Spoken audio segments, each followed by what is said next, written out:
Selamat siang semuanya. Hari ini adalah hari Senin tanggal 8 Januari tahun 2024, memasuki minggu kedua.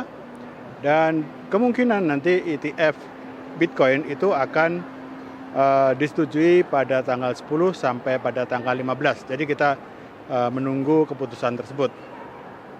Berkenaan dengan itu, saya baru ngobrol dengan seseorang teman ya.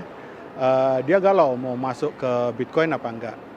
Kalau mau masuk Bitcoin, dia rupanya mau yang lump sum. Jadi it's a significant amount of money yang mau dimasukkan ke Bitcoin. Sehingga dia bicara ke saya. Kegalauannya itu adalah tentang apa betul Bitcoin itu bukan scam. Dan macam-macam lah. Karena cryptocurrency itu kan pump and dump. Jadi dia sangat galau sekali, mau masuk takut, nggak masuk takut juga ketinggalan gitu maksudnya. So, penjelasan saya mudah saja sebenarnya. Saya bilang yang pertama adalah Bitcoin ini jangan disamakan dengan cryptocurrency yang lain. Karena Bitcoin ini ketika di-create oleh kreatornya namanya Satoshi Nakamoto, beliau itu tidak mengumpulkan atau tidak mengepul istilahnya ya, tidak kemaruk. Jadi beda dengan cryptocurrency yang lain. Kalau cryptocurrency yang lain, yang create itu mendapatkan bagian yang besar dulu, kemudian sisanya itu dijual dan kemudian dipump. Setelah naik tinggi, baru kemudian milik dia itu dijual. Nah, Satoshi Nakamoto tidak melakukan itu. Satu hal yang bisa saya ceritakan adalah ketika Satoshi Nakamoto meng-create Bitcoin itu, dia tidak menambang atau tidak mining sampai beberapa hari. Mungkin sekitar 5 harian. Tetapi dia sudah menjelaskan kepada semua orang, kepada publik bahwa you can mine this Bitcoin. Lu bisa mulai nambang loh Bitcoin ini. Gua udah create dan gua nggak nambang dulu. Silahkan kalian kalau mau nambang. Baru kemudian beberapa hari kemudian beliau baru main Bitcoin. Jadi nambang Bitcoinnya itu baru setelah beberapa hari, menunggu orang lain untuk bisa menambang terlebih dahulu. Itu yang pertama. Terus yang kedua adalah saya mengerti kegalauan rekan saya ini dan dia bilang kalau nanti Bitcoin bubble ini meledak, semua orang akan get caught gitu ya. Terus akhirnya saya bilang, hampir semuanya yang scam itu kalau misalnya bubble-nya meledak, they just dead. Nggak akan balik lagi gitu. Nggak bisa balik lagi. Contoh Luna, karena dia sangat takut dengan Luna. Luna begitu hancur, udah nggak bisa lagi balik. Dan apa yang terjadi di Bitcoin? Bitcoin itu sudah berkali-kali, sudah puluhan kali mati.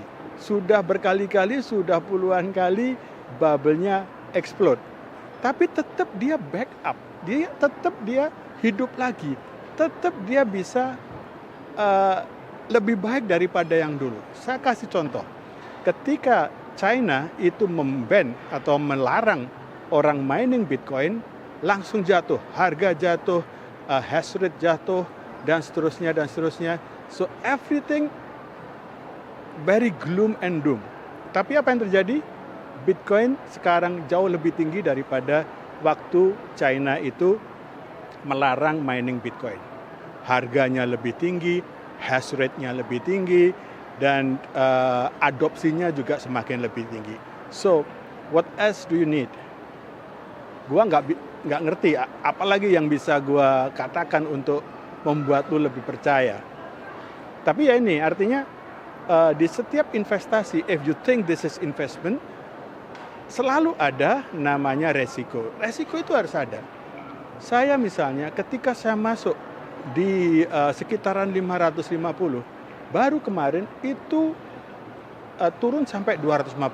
Maksudnya 550 juta waktu saya beli, turun sampai 250 juta. And not everyone can have that kind of mentality thinking it will back up. Bayangkan kalau misalnya 80% aset Anda masuk ke Bitcoin and then drop 90% or 80%, what you gonna do? Dan ini berkali-kali Bitcoin itu terjadi seperti itu. Jadi ini bukan suatu hal yang semuanya indah, tidak. Dan saya yakin ke depannya itu, apalagi dengan ETF ada, yang nge-short itu kalau sekarang kecil-kecil nanti gede-gede, tapi yang ngelong juga gitu, yang ngelong itu bukan kecil-kecil, yang gede-gede. Long and short by the way, cara jual beli Bitcoin ya. Tapi intinya sekarang itu ketika ETF nanti ada, itu bakalan lebih gila lagi fluktuasinya. So buckle up, kalau misalkan Anda masuk ke situ, have a iron mentality. That's maybe something yang saya bisa sarankan kepada teman saya. Don't all in if you don't really confident about it, but I think it will be good idea to buy some now just for the insurance. Oke teman-teman, itu pandangan saya. If you have any idea how to convince my friend, let me know and then we'll discuss it later.